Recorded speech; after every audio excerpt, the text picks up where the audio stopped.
ភាពឯកោនឹងការតស៊ូរបស់ខ្លាញីតូចសំលេងតានតឹងប្រឈមមុខនឹងសត្វខ្លាធ្មេញដាវឈ្មោលដែលធំជាងខ្លួនឆ្ងាយណាស់តើវាត្រូវធ្វើយ៉ាងណាទើបអាចដណ្ដើមចំណីដែលពិបាករកនេះបាននេះគឺជាសត្វខ្លាធ្មេញដាវបុរាណពីអាមេរិកខាងត្បូងសំលេងអាណិតអាសូរវាទើបតែអាយុ2ឆ្នាំប៉ុណ្ណោះក៏ត្រូវគេដេញចេញពីធ្វើឲ្យវាត្រូវដើរផ្សងព្រេងតែឯងក្នុងទីរហោស្ថានដោយគ្មានការការពារពីហ្វូងគ្រប់គ្រោះថ្នាក់ទាំងអស់វាត្រូវតែប្រឈមមុខតែម្នាក់ឯងពេលនេះវាមានបញ្ហាមួយធ្មេញព្រៃរបស់វានៅមិនទាន់ជ្រុះអស់នៅឡើយធ្វើឲ្យធ្មេញថ្មីមិនអាចដុះបានល្អសូម្បីតែខំហែកចំណីក៏ពិបាកខ្លាំងណាស់ដែរសំលេងហេវហត់វាប៉ុន្មានសប្តាហ៍មកហើយដែលវារកចំណីមិនបានសោះដោយគ្មានជំរឿសវាត្រូវតែដើរចូលទៅក្នុងតំបន់ថ្មីនេះការផ្សងព្រេងក្នុងព្រៃបុរាណនិងការបរាជ័យសំលេងរៀបរាប់ព្រៃបុរាណដ៏ចម្លែកមួយនេះមានដើមឈើដែលមានតាំងពីសម័យដាយណូស័រមកម្ល៉េះប៉ុន្តែវាមានអ្នកប្រមាញ់ដែលកាចសាហាវជាងនេះទៅទៀតកំពុងលាក់ខ្លួននៅក្នុងព្រៃនេះសំលេងតានតឹងខ្យល់អាកាសបាននាំមកនូវក្លិនរបស់ខ្លាធ្មេញដាវមួយទៀត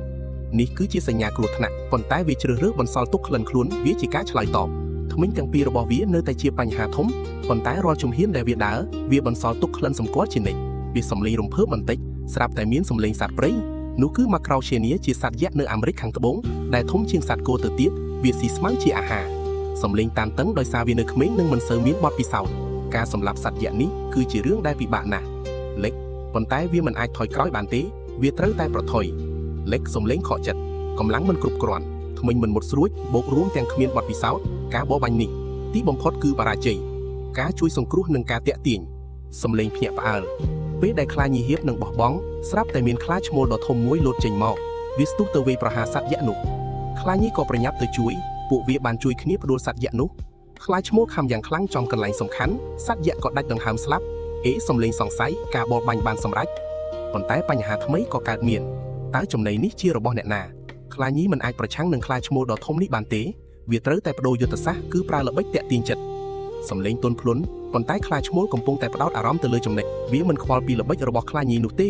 លោកទោះជាយ៉ាងណាក្លិនរបស់វាធ្វើឲ្យខ្លាឈ្មោលមានអារម្មណ៍ថាធ្លាប់ស្គាល់ក្លិនដែលវាបានបន្សល់ទុកពីមុនប្រៀបដូចជាសម្បត្តិស្នេហាដែលបានបញ្ជូនទៅ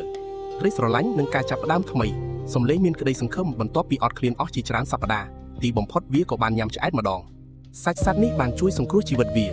ត្រូវរងចាំរហូតដល់ធ្មេញព្រៃជ្រោះអស់ហើយធ្មេញថ្មីដុះពេញលេញទើបវាអាចក្លាយជាអ្នកប្រមាញ់ដ៏ពិតប្រាកដពីសំលេងរំភើបបញ្ចប់ទីបំផុតខ្លាញីនេះបានរួចផុតពីគ្រោះថ្នាក់ដ៏ធំបំផុតហើយការញ៉ាំអាហាររួមគ្នានេះក៏បានបង្កើតនូវក្តីស្រឡាញ់រវាងពួកវាទាំងពីរប្រហែលជារឿងរ៉ាវថ្មីនៃគ្រួសារខ្លាធ្មេញដាវនឹងចាប់ផ្ដើមពីទីនេះតទៅ